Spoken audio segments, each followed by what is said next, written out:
ونستغفره ونعوذ بالله من شرور أنفسنا ومن سيئات أعمالنا من يهده الله فلا مضل له ومن يضلله فلا هادي له ونشهد أن لا إله إلا الله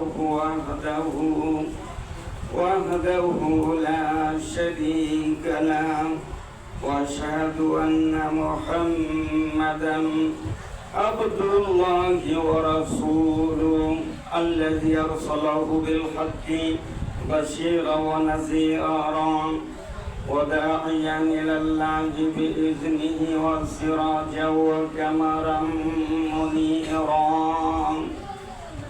فقد قال الله تعالى في الكلام المجيد وفرقانه الحميد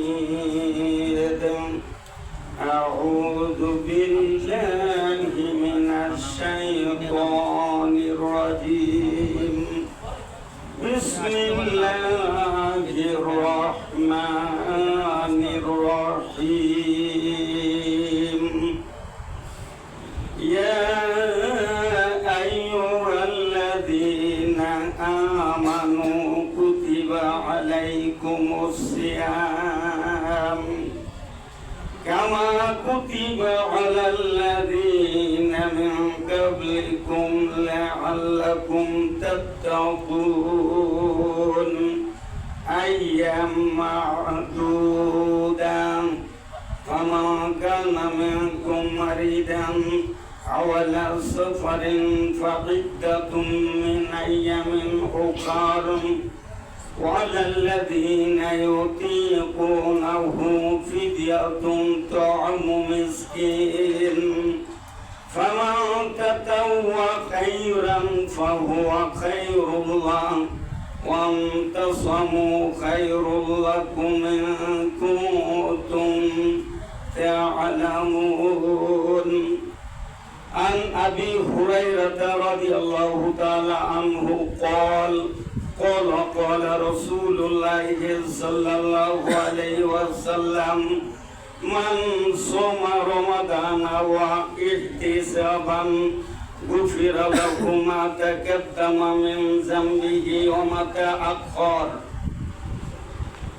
শুকরিয়া জ্ঞাপন করছি সেই মহান রব্বুল আলামিনের দরবারে যিনি আমাদেরকে মুসলমান হিসেবে পৃথিবীতে প্রেরণ করেছেন। বলেন আলহামদুলিল্লাহ। আলহামদুলিল্লাহ। আমরা খুশি না বাজার? খুশির কারণ মুশরিকের ঘরে আমাদের জন্ম হয় নাই, ইহুদির ঘরে জন্ম হয় নাই।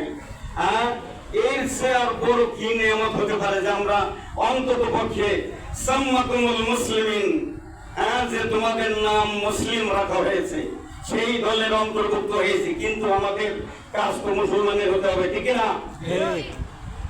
আপনাদের সম্মুখে আমি সূরা বাকারা থেকে 183 নম্বর আয়াত তেলাওয়াত করেছি। দ্বিতীয় পারা 193। এখানে আমি বাকারা সংক্ষেপে আমি কিছু কথা আপনাদের সামনে উপস্থাপন করতাম। আমাদের আরো বক্তা আছে। মুসা আলাইহিস সালাম যখন তার কওমকে বলছিলেন, ক্বালা মুসা লিকাওমিহি ইন্নাল্লাহা ইয়ামুরুকুম আন তাযবাহু বাকারা ক্বালু আতাত্তাখিযুনা হুজওয়া ক্বালা আউযু বিল্লাহি আন আকুনা মিনাল জাহিলিন।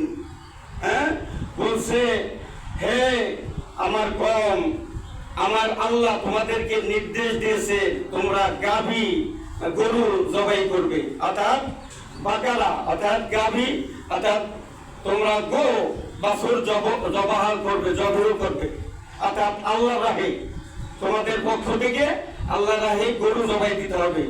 বলছে যে তুমি কি আমাদের সাথে তামাশা করতেছো হে মুসা? কারণ যে গরুর ইবাদত আমরা করি, অর্থাৎ ওরা গরুর পূজা করে। আমাদের বিশ্বে এখনো গরুর পূজা করে, আছে কিনা? আছে। পার্শ্ববর্তী রাষ্ট্রে আছে, তারা গরুর সোনা গোবর পর্যন্ত তারা ভালোবাসে, ঠিক না? কিন্তু ওই সময় সে বলছে যে এই গরুর পূজা আমরা করি, অথচ তুমি এই গরুকে জবাই করার জন্য বলতেছো, তুমি উপহাস করছো। না, আমি এই উপহাস থেকে আল্লাহর কাছে পানা চাই, বলেন সুবহানাল্লাহ। তো সেই ওই আয়াতের যে বাকারা উল্লেখ করা হয়েছে, ওই নামকরণ থেকে নাম করা হয়েছে সূরাতুল বাকারা। তো এই বাকারায় বিভিন্ন, অর্থাৎ মদিনার জীবনের এই হিজরতের পরে, রাসূল সাল্লাল্লাহু আলাইহি ওয়াসাল্লামের হিজরতের পরে মদিনা জিন্দেগিতে রাষ্ট্র যখন কায়েম হয়ে গেল, এই কায়েমের পরে কি কি জিনিস তার পক্ষে কর্তব্য হয়েছে সেইগুলি বর্ণনা দিয়েছে এই সূরায়। আর এরপরে আগে যেগুলি, অর্থাৎ মক্কি জীবনে যেগুলি নাজিল হয়েছে, দাওয়াতি কাজ যখন করতো মুশরিকরা, তার বিরুদ্ধবাদী হয়েছিল, তখন যে সূরাগুলি নাজিল হয়েছে ওই সূরাগুলি এর সাথে জয়েন করা হয়েছে, জুড়ে দেওয়া হয়েছে, কারণ এর সাথে অর্থের সামঞ্জস্য মিল থাকার কারণে। এই জন্য এখন আপনাদের সম্মুখে আমি 183 নম্বর আয়াত তেলাওয়াত করেছি। ইয়া আইয়ুহাল্লাযিনা আমানু কুতিবা, মানে আমি লিখে দিয়েছি, ফরজ করে দিয়েছি, আলাইকুমুস সিয়াম, রোজাকে তোমাদের উপর ফরজ করে দিয়েছি আমি, যেমন তোমাদের পূর্ববর্তীদের উপর ফরজ করা হয়েছিল। বলেন সুবহানাল্লাহ। সুবহানাল্লাহ। আইয়াম মা'দুদা, এইটা নির্দিষ্ট সংখ্যক কিছু রোজা। সব মাসে কি আমাদের রোজা? নির্দিষ্ট এক মাসে 30 দিনের রোজা।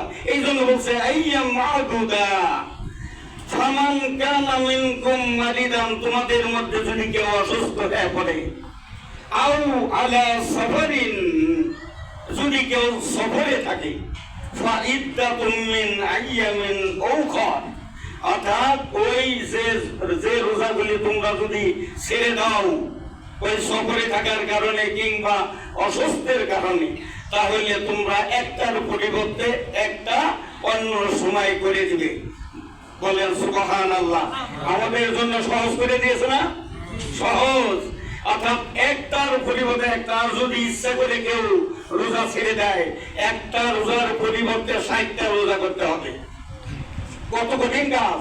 30টাই রাখতে পারি না, আর 60টা, একটার পরিবর্তে 60টা যদি ইচ্ছা করে কেউ ছেড়ে দেয়, কত পেনাল্টি, সে জরিমানা দিতে। হ্যাঁ, এই জন্য এরপরে বলছে যদি তোমরা এই সফরে থাকার পরে রোজাও করলে, আবার যদি কেউ না পারো করতে, তাহলে একটা রোজার পরিবর্তে একজন মিসকিনকে হবে ফিদিয়া দিবে, ফিদিয়া। অর্থাৎ একটা রোজার পরিবর্তে আরেকজন মিসকিনকে তোমরা খাওয়াই দিলে ফিদিয়া আদায় হয়ে যাবে। আর কেউ যদি এই ফিদিয়াও দেয়, রোজাও রাখে, তাহলে তাদের জন্য অতিরিক্ত একটা সওয়াব, বলেন সুবহানাল্লাহ, অতিরিক্ত সওয়াব যদি কেউ করতে চায়। আর তোমরা যদি বুঝতে পারো, তাহলে রোজা রাখাই সবচেয়ে তোমাদের জন্য কল্যাণকর। এই পুরা সূরার এই আয়াতের অর্থটা পুরাটা আমি বললাম। এরপরে বলেছে শাহরু রমাদান আল্লাযী উনজিলা ফীহিল কুরআনু হুদাল লিন-নাসি ওয়া বাইনাতিম মিনাল হুদা মিনাল হুদা ওয়াল ফুরকান ফামান শাহিদা মিনকুমুশ শাহর ফালইয়াসুম ওয়া মান কানা মিনকুম মারিদান আও আলা সাফারিন ফাইদ্দাতুম মিন আইয়ামিন উখর ইউরিদুকুমুল্লাহু বিকুমুল ইউসরা ওয়া লা ইউরিদু বিকুমুল উসর ওয়ালিতুকবিরুল্লাহ আলা ওয়ালিতুকবিরুল্লাহ আলা মা হাদাকুম লাআল্লাকুম তাশকুরুন। ওয়া ইযা সালাকা ইবাদি আন্নী কারীব। এখন এরপরে বলছে যে আমি এই রমজান মাসে এই কুরআন নাজিল করেছি। শাহরু রমাদান আল্লাযী উনজিলা ফীহিল কুরআনু হুদাল লিন-নাস, অর্থাৎ মানুষের জন্য হেদায়েত। এই কোরআন তাহলে মানুষের জন্য হেদায়েত, ঠিক না? কোরআনের মধ্যে সব কিছু মুসলমানের জন্য, যারা এই কোরআনকে অনুসরণ করবে তার জন্য বলে দেওয়া হয়েছে।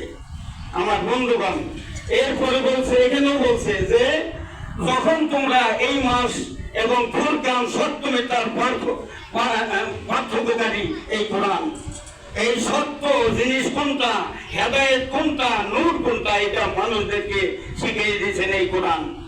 অতএব যারা এই মাস পেল তারা যেন রোজা রাখে এই মাস।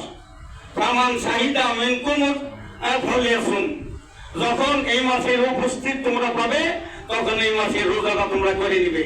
এরপর বলছে এই মাসে যদি তোরা কেউ অসুস্থ হয়ে থাকো বা সফরে থাকো তাইলে অন্য সময় যদি বাদ হয়ে যায় তাইলে অন্য সময় একটার পরিবর্তে একটা করে নিবে। আর আল্লাহ তোমাদেরকে সহজ করতে চান। ইউরিদুকুমুল্লাহু বিকুমুল ইউসরা ওয়ালা ইউরিদু বিকুমুল উসর, তোমাদের জন্য আল্লাহ কঠিন করতে চান না। অতএব যদি হে রাসূল তোমার কাছে যদি আমার বান্দারা জিজ্ঞেস করে যে আমার রব কে কি আমরা তো কোন সাহায্যকারী হিসেবে পাবো, বলো যে আমি অতি নিকটে। বলেন সুবহানাল্লাহ। এই জন্য তারা যদি আমাকে ডাকে আমি অতি নিকটে থাকি, তাদের সারা তাকে আমি সারা দিই। অতএব ইজা দাআ তাবদাই ইজা দাআন ফালিয়াস্তাজিবুলি ওয়া লিউমিনু বিল আল্লাহুম ইয়ারশুদুন, বলছে যখন তারা আমাকে ডাকে আমি তাদের ডাকে সাড়া দেই এবং তারা অতএব তারা যেন আমার ডাকে সাড়া দেয় আর আমার প্রতি ঈমান আনে, আমি তাদেরকে সুখের ব্যবস্থা করে দেব। বলেন সুবহানাল্লাহ। বন্ধুগণ, আমি আপনাদের সম্মুখে আর একটা হাদিস বলেছি যে ব্যক্তি ঈমান এবং ইহতিসাবের সাথে রোজা রাখবে রমজান মাসের, তাহলে তার আগের এবং পরের সমস্ত গুনাহটাকে আল্লাহ মাফ করে দিবেন। বলেন সুবহানাল্লাহ। সুবহানাল্লাহ। গুফিরা লাহু মা তাকাদ্দামা মিন যামবিহি মানে যা গুনাহ হয়েছে তার দ্বারা, ওমা তাআখার আগের এবং পরের সমস্ত গুনাহটাকে আল্লাহ মাফ করে দিবেন। তাইলে আমরা সবাই ইনশাআল্লাহ সব সময় রোজা রাখবো, রোজা ছাড়বো না তো ইনশাআল্লাহ?